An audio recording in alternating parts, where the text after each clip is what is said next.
नमस्कार माऊली. चला ज्ञानेश्वरीच्या सहवासात. ज्ञानेश्वरी अध्याय 10 मधील ओवी 1 ते ओवी 13च्या सहवासात आपण जाऊया. भगवंतांनी आपल्या सर्वांना सांगितलंय, झडझडोनी वहिला निघ, तत्परतेने जी वाट तुम्ही चालताय त्याच्यावर पावलं टाका आणि माझी भक्ती करा. माझ्या भक्ती मार्गावरती भराभर पावलं टाका आणि सुख स्वरूप होऊन राहा. ह्यातून भगवंतांचं नाम, त्याचं स्मरण, रूप अर्थात सगुण भक्ती, ही सगुण भक्ती थेट परब्रह्म स्वरूपापर्यंत नेऊन पोचवते, मार्ग खुला करते. हे साक्षात आपल्या मुखाने सांगितलं. आता ज्ञानोबाराय 10व्या अध्यायाची जी सुरुवात करतायत, त्या सुरुवातीच्या ज्या ओव्या आहेत त्या साक्षात गुरुतत्वासाठी आहेत, आपल्या सद्गुरूंसाठी आहेत, आपल्या आराध्य देवतेसाठी आहेत. त्या ओव्या म्हणत असताना त्या ओव्यांमधल्या भावार्थाचा आनंद घेत असताना आपल्या डोळ्यासमोर आपल्या सद्गुरूंचं, आपल्या आराध्य देवतेचं सगुण रूप असावं आणि ह्या माऊलींच्या शब्दांच्या साह्याने आपणही आपल्या अंतःकरणातले भाव ह्या शब्द ब्रह्म पुष्पांच्या साह्याने त्यांच्या चरणी अर्पण करावे. ज्ञानोबाराय म्हणतायत, नमो विशद बोध विदग्धा विद्यारविंद प्रबोधा परा प्रमेय प्रमदा विलासिया. विशद बोध विदग्धा अर्थात बोध म्हणजे आत्मबोध. विशद आत्मबोध आम्हाला स्पष्ट करून सांगतात आणि अंतःकरणातला सर्व संशय अज्ञान रूपी अंधकार नाहीसा करतात. विद्यार विंद प्रबोधा, विद्यार विंद प्रबोधा म्हणजे अर्थात हा आत्मबोध ह्या श्री गुरूंच्याच कृपेने होतो आणि त्यामुळे चित्तामध्ये आत्मविद्यारूपी कमळ हे विलास पावतं, विकसित पावतं. त्याचबरोबर परा प्रमेय प्रमदा विलासिया. हे गुरुतत्व कसं आहे तर परा प्रमेय प्रमदा विलासिया.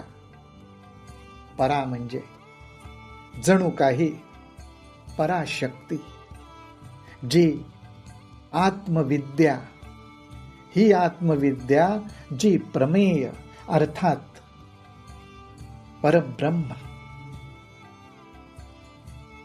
पराप्रमेय प्रमदा.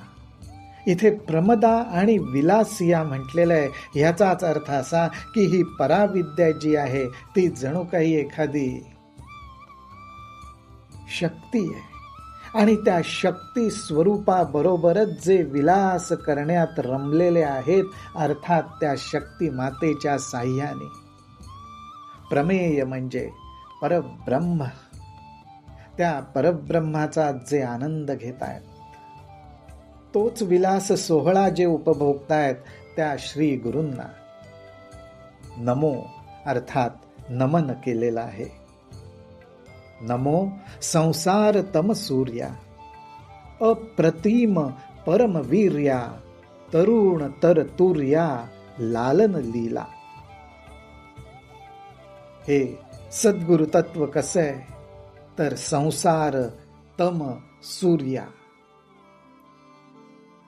ह्या संसारात जे अज्ञान आहे, अज्ञान रूपी अंधकाराचं साम्राज्य आहे, त्या साम्राज्याला नष्ट करणारे, अंधाराच्या साम्राज्याला नष्ट करण्याची ताकद एकातच, ते म्हणजे साक्षात सूर्यनारायण. त्याचप्रमाणे हा अज्ञान रूपी अंधार सूर्यनारायण बनून सद्गुरू नाहीसे करतात. अप्रतिम परमवीर. त्यांना कुठलीही उपमा देता येणार नाही. त्यांचं सामर्थ्य इतकं अगाध आहे. परमवीर, अगाध सामर्थ्य असलेले असे हे सद्गुरू आहेत. तरुण तर तुर्या. लालन लीला. तरुण म्हणजे काय, तर ज्यांच्या ठिकाणी बालपण, तरुणपण, प्रौढपण, वार्धक्य अशा कुठल्या अवस्थाच नाही आहेत. म्हणजे जणू काही आदी मध्य अंत असं काही नाहीच, जे सतत आहेत, तरुण आहेत. आणि तरुण तर म्हटलेलं आहे. म्हणून तर या सर्व अवस्थांच्या जे पलीकडे आहेत, अशा स्थितीत जे कायम राहतात, ती स्थिती कुठली तर तुर्यावस्था आहे. आणि ह्या तुर्यावस्थेत राहून त्या स्थितीत मध्ये जे जणू काही राहतात, त्या स्थितीचंच लालन पालन करतात. त्या स्थितीमध्ये राहणं हीच त्यांची लीला आहे. अर्थात जे सर्व प्रकारे बंधन मुक्त आहेत, परब्रह्म स्वरूप आहेत, असं जे सद्गुरु तत्व आहे, त्या सद्गुरु तत्वाला नमन असो. नमो जगदखिल पालना, मंगळ मणी निधाना, स्वजन वन चंदना, आराध्य लिंगा. जगद अखिल पालना. अहो, संपूर्ण जगाचे पालन करणारे. आणि हे पालन करणारे म्हणजे काय, तर संपूर्ण जगाला नेहमी निरंतर आत्मबोध, आत्मज्ञान, आत्मसुख हेच देतात. आणि ह्या गोष्टींनीच संपूर्ण जगाचं पालन करतात, काळजी घेतात. मंगळ मणी निधाना. मंगळ म्हणजे अर्थात मंगल रूप. मंगल रूप मणी. यांच्याकडे मणी आहेत, रत्न आहेत. ती कशाची आहेत, तर सर्व मंगल करणारीच रत्न आहेत. आणि त्याचं हे निधान आहे, म्हणजे त्याचा भरपूर खजिनाच त्यांच्याकडे कधी कमी पडणार नाही असा निधान. स्वजन वन चंदना. आणि त्याचबरोबर स्वजन. स्व अर्थात आत्मस्वरूप. आत्मस्वरूप जन म्हणजेच कोण, तर साधू संत सज्जन. त्यांचंच जणू काही वन आहे. काय कल्पना करतात ज्ञानोबाराय. ज्ञानोबाराय म्हणतात की अहो, साधू संतांचंच वन आहे. आणि त्या वनातले हे चंदन आहेत. त्या वनामध्ये परिमळ सुगंध जर कोण असेल तर ते सद्गुरू आहेत. आराध्य लिंगा. आराध्य लिंगा म्हटलेलं आहे, म्हणजे सर्वांचं आराध्य पूजनीय स्थान असं जर आत्मलिंग कुठलं असेल तर ते सद्गुरू आहे, सद्गुरू तत्व आहे. त्याला माझं नमन असो. नमो चतुर चित्त चकोर चंद्रा, आत्मानुभव नरेंद्रा, श्रुती सार समुद्रा, मनमथ मनमथा. हे सद्गुरु तत्व. चतुर चित्त. चित्त कसं आहे, तर चतुर आहे. चतुर म्हणजे काय, अर्थात आत्मानात्म विचार करून शाश्वत काय, अशाश्वत काय, हा विचार ज्याच्या चित्ताला सतत स्पर्श करतो, हा बोध ज्याच्या चित्ताला झालेला आहे ते चतुर चित्त, चकोर चंद्रा. आणि हे चित्त कसं आहे तर चकोर पक्षासारखं आहे. हे चकोर पक्षासारखं असलेलं चतुर चित्त एकाच गोष्टीची तहान बाळगून असतं आणि ते म्हणजे सद्गुरु कृपा. हे सद्गुरु तसेच आहेत. त्या चकोर पक्षाला, त्या चंद्राकडनं जी शीतलता आणि जे अमृतकण चाखायला मिळतात, तेच अमृतकण आपल्या सुद्धा चित्ताला चाखायला मिळतात त्या सद्गुरूंकडून. ते सद्गुरु कसे? चतुर चित्त चकोर चंद्रा. आत्मानुभव नरेंद्र. आत्मानुभव, अनुभवांची खाणच. आणि हे अनुभव कुठले? अहो साक्षात आत्मानुभव, आत्मसुखाचे, आत्मज्ञानाचे, आत्मसाक्षात्काराचे अनुभव. आणि या अनुभवांचे राजे नरेंद्र. असं हे सद्गुरु तत्व आहे. श्रुती सार समुद्रा, मनमथ मनमथा. अर्थात श्रुतींचं जे एक सार आहे, त्या श्रुतींचं सार काय आहे तर एकच, परब्रह्म. आपण ब्रह्मस्वरूप आहोत, साक्षात चैतन्य रूप आहोत. आणि ह्या चैतन्य रूपाची अनुभूती एकाच गोष्टीतनं साध्य होते. ते सहज सोपं साधन म्हणजे भगवंताची भक्ती. हे जे श्रुतीचं सार आहे, त्या श्रुती साराचे जे समुद्र आहेत, समुद्रासारखे आहेत, सागरासारखे आहेत. बघा काय कल्पना आहे. एखाद्या गोष्टीमधनं सार काढलं तर ते केवढं असतं, अत्यंत मोजकं असतं. पण सद्गुरूंचं स्वरूप कसं आहे? सारभूतच आहे, पण समुद्र स्वरूप आहे. हे सारच समुद्रासारखं आहे. असं हे सद्गुरूचं स्वरूप आहे.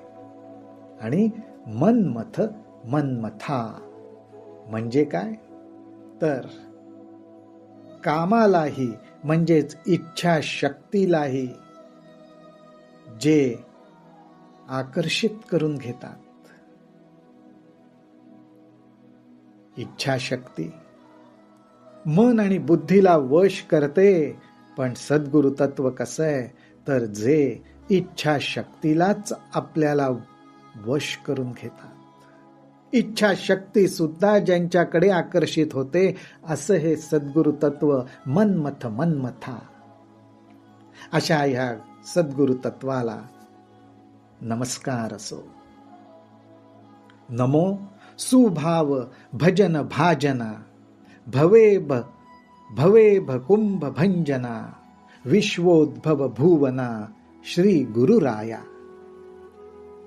ज्ञानोबारायांचा हा फार गोड शब्द, श्री गुरुराया. सुभाव भजन भाजना. सुभाव म्हणजे अत्यंत सुंदर, अत्यंत पवित्र, प्रेमाने भरपूर असा भाव धारण करून भजन करण्यास, भाजना म्हणजेच भजन करण्यास अत्यंत योग्य असे म्हणजे श्री गुरुराया. त्याचबरोबर भवेभ कुंभ भंजना. भंजना भग्न करणारे, फोडणारे काय तर हत्तीचं जे गंडस्थल असतं ना, ते गंडस्थल फोडणारे. पण हा हत्ती कुठला तर हा हत्ती म्हणजे विषयांनी भरलेला जो संसार आहे, त्या संसार रूपी हत्तीचं गंडस्थल फोडणारे असे हे श्री गुरुराया. भवेभ कुंभ भंजना विश्वोद्भव भुवना. विश्वोद्भव म्हणजे विश्वाला उत्पन्न करणारे. विश्वाला उत्पन्न करणारे अर्थात हा विश्व म्हणून आपल्याला जो अनुभव येतो त्या अनुभवाला सुद्धा प्रगट करणारे असे आधारभूत जर कोण आहेत तर ते सुद्धा श्री गुरुराया, त्यांना नमन असो. तुमचा अनुग्रहो गणेशु, जय दे आपुला सौरसू, तै सारस्वती प्रवेशू बाळकाही आथी. केवढी नम्रता ज्ञानोबाराय व्यक्त करतात. ज्ञानोबाराय म्हणतात, श्री गुरुराया तुमचा अनुग्रहो गणेशु. श्री गुरुरायांचा अनुग्रह म्हणजे असीम कृपा, अत्यंत कृपा. ही कृपाच गणेशू आहे. इथे गणेश म्हणून भेदभाव करून कुठल्या दैवतेचं स्वरूप ज्ञानोबाराय मांडत नाहीत, तर श्री गुरुराया तुमचा अनुग्रहो श्री गणेशू. हे सद्गुरुरायात, तुमची माझ्यावर जी कृपा आहे, कृपा दृष्टी आहे, ती कृपाच जणू काही गणेश आहे. जय दे आपुला सौरसू, त्या गुरुकृपेने आपला प्रसाद मला दिला असता, तै सारस्वती प्रवेशू बाळकाही आथी. त्या गुरुकृपेचा जर मला प्रसाद मिळाला तर अहो माझ्यासारख्या बालकाला, जो काही जाणत नाही, त्या बालकाला देखील सारस्वती प्रवेशू म्हणजे अर्थात आत्मज्ञानाच्या भांडारात प्रवेश मिळेल. आत्मविद्येविषयी ज्ञान प्राप्त होईल. ही नम्रतेने प्रार्थना ज्ञानोबाराय करतायत. जी दैविकी उदार वाचा, जै उद्देशू दे नाभिकाराचा, तै नवरस दीपांचा थावो लाभे. श्री गुरुरायांना ज्ञानोबाराय म्हणतात, जी दैविकी उदार वाचा, जै उद्देशू दे नाभिकाराचा. तुमची वाचा उदार आहे हे प्रभो, हे श्री गुरुराया, तुमची वाचा उदार आहे, दैवी आहे. त्या वाचेतून जय उद्देशू दे, जो हुंकार आहे, जो भाव आहे, तो जर असा प्रगट झाला, कसा? नाभिकाराचा. नाभी, घाबरू नको, भिवू नको, असा आकार घेत जर ध्वनी प्रगट झाला, तै नवरस दीपांचा थावो लाभे. तर माझ्यासारख्याला नवरसरूपी समुद्रांचा, दीपांचा अहो तळ सुद्धा गाठता येईल. अर्थात नवरसांची योजना करून हे ज्ञान भांडार प्रगट करता येईल. जी आपुलिया स्नेहाची वागीश्वरी, जरी मुके आते अंगीकारी, तो वाचस्पतीशी करी प्रबंधू होडा. अहो गुरुराया, आपुल्या स्नेहाची, आपल्या प्रेमाचीच काय तर वागीश्वरी. वागीश्वरी म्हणजे अर्थात माता सरस्वती. ज्ञानोबाराय म्हणतायत, श्री गुरुरायांचं जे प्रेम आहे ते प्रेम म्हणजेच वागीश्वरी, त्यांचा स्नेह म्हणजेच वागीश्वरी. आणि त्या सरस्वती मातेने जरी मुके आते अंगीकारी, जर का एखाद्या मुक्याचा, ज्याला बोलता येत नाही, त्याचा जर अंगीकार केला, त्याला जर स्वीकारलं, तर तो वाचस्पतीशी करी प्रबंधू होडा. अहो तो वाचस्पती म्हणजे बृहस्पतीशी सुद्धा, जो अनेक ज्ञान विद्येचा आविष्कार करतो, प्रगट करतो, त्या बृहस्पती बरोबर सुद्धा प्रबंध लिहिण्याची स्पर्धेत भाग घेऊ शकेल. अर्थात त्याच्याशी तो स्पर्धा करेल. अशी ही तुमची स्नेहाची दृष्टी माझ्यावर ठेवा. हे असो दीठी जयावरी झळके, की हा पद्म करू माथा पारुखे. तो जीवची परी तुके महेशेंशी. अहो अहो श्री गुरुराया, तुमची दिठी अर्थात तुमची कृपा दृष्टी एखाद्यावर झळके, एखाद्यावर जर पडली, पण ती कशी, ज्याच्यामध्ये झळके. ती कृपादृष्टी पडल्याबरोबर एखाद्याचं अंतःकरण उजळून जाईल. कशाने? आत्मज्ञानाने. की हा पद्म करू माथा पारुखे. किंवा एखाद वेळेस तुमचा पद्म कर.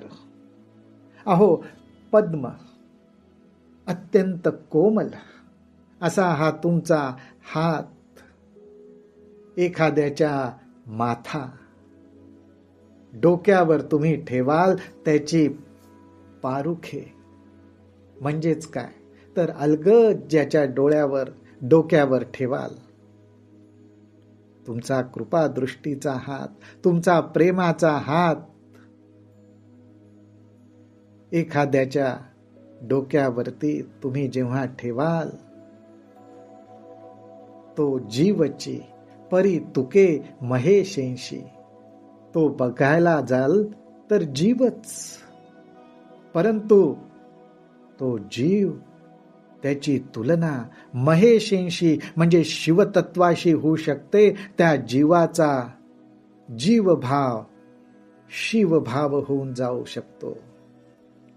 अशी तुमची दृष्टी किंवा पद्मकर या जीवावर पडू दे. एवढे जिये महिमेचे करणे, ते वाचा बळे वानुमी कवणे.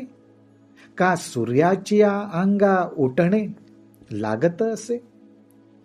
अहो अशी ही तुमची महिमा आहे श्री गुरुराया, अशी ही तुमची महिमा आहे. या महिमेचं ते वाचा बळे वानुमी कवणे. माझ्या वाचेमध्ये असं कुठे बळ आहे, असं काय सामर्थ्य आहे की ज्यामुळे मी तुमच्या ह्या महिमेचं वर्णन करू शकेन. का सूर्याची अंगा उठणे लागत असे. अहो सूर्यनारायणाच्या अंगाला उठणं लावून त्याला सुगंधित आणि स्वच्छ करावं लागतं का. सूर्यनारायण स्वयंभू स्वयंप्रकाशित आहे. तसंच आपलं रूप, तशीच आपली महिमा श्री गुरुराया. पुढे ज्ञानोबाराय म्हणतात, केवता कल्पतरुवरी फुलवरा, कायसेनी पाहुणेरू क्षीरसागरा, ऐसा कवणे वासी कापुरा सुवासू देवो. हे श्री गुरुराया, माझी इच्छा पूर्ण व्हावी म्हणून कल्पतरू अर्थात कल्पवृक्ष, त्याच्यावर फुलांचा हार घातला पाहिजे का. ज्याप्रमाणे आपण एखादी इच्छा प्रगट करतो आणि परमेश्वराने ती पूर्ण करावी म्हणून परमेश्वराला काहीतरी आपण वाहतो, फुलं वाहतो, प्रसाद वाहतो, गंध, पुष्प, अक्षदा वाहतो. ज्ञानोबाराय म्हणतात, त्याप्रमाणे कल्पवृक्षाला काही वाहण्याची गरज आहे का. अहो नुसती इच्छा व्यक्त करण्याचा अवकाश. त्याचबरोबर कायसेनी पाहुणेरू क्षीरसागरा, क्षीरसागराला आमंत्रण करून त्याला कुठल्या गोष्टींचा पाहुणचार आपल्याला करता येईल. त्याच्याकडे काय नाही, तो तर क्षीरसागर आहे, ज्याचा कधीच क्षय होणं शक्य नाही, अक्षय आहे. ऐसा कवणे वासी कापुरा सुवासू देवो. अहो कापुराला सुगंधित करण्यासाठी अजून कुठला सुवास त्याला द्यावा लागतो का. थोडक्यात ज्ञानोबाराय म्हणतात, श्री गुरुराया तुझं ही स्वरूप असंच अगाध आहे, स्वयंभू आहे.